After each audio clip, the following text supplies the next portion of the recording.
अब वाड़ा साहब, ये चूँकि आपने डेलीगेशन की बात की जिसको बिलावल भुट्टो जरदारी जो है हेड कर रहे हैं, अगर इसी तरह के डेलीगेशन जो है उधर हमारे पड़ोसी मुल्क ने भी बनाए हैं, लेकिन वहाँ पे ऑपोजिशन को शामिल किया गया। आज शिबली फराज साहब आपके ही सेनेट में वो तकरीर कर रहे थे और उन्होंने गिला किया कि पाकिस्तान तहरीक इंसाफ को स्पेस नहीं दी गई, उनके लोगों को भी शामिल किया जाना चाहिए था। उन्होंने कहा अब हम ये खुद करेंगे, अब हम अपने डेलीगेशन खुद बनाएंगे।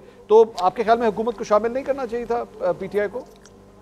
देखिए, मेरे ख्याल से मंसूर साहब, देखें मेरे ख्याल से अपोजिशन को बिल्कुल शामिल करना चाहिए था।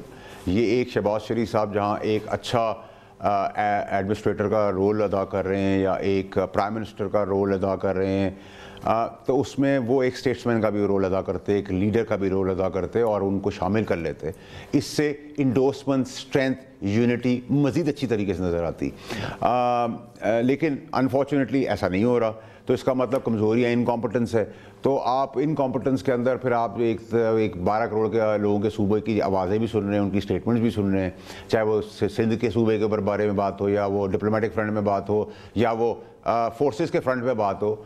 तो अगर इस तरह की चलेगी तो फिर तो सर सेंसिबल डेमोक्रेसी तो नहीं है, फिर तो मुझे कहना पड़ता है ना कि सर एस्टैब्लिश डेमोक्रेसी है और यही वे फॉरवर्ड है पाकिस्तान का। और एक पाकिस्तान के अंदर लीडर है जो काबिल भी है और तगड़ा भी है, वो है आर्मी चीफ।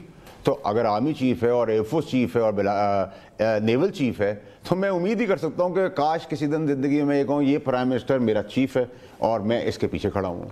तो हम तो अभी तक 75 सालों में तो नहीं पैदा कर सके, हमने ऐसे सियासतदान कब्रिस्तान बनाए हैं और इस आर्मी चीफ ने उसी को गुलिस्तान बना दिया है। तो सर जिसका जो क्रेडिट है उसको तो मिलेगा। अब मैं क्या कर सकता हूँ? अगर कोई काबिल है, तगड़ा है, तो मैं क्या करूँ सर?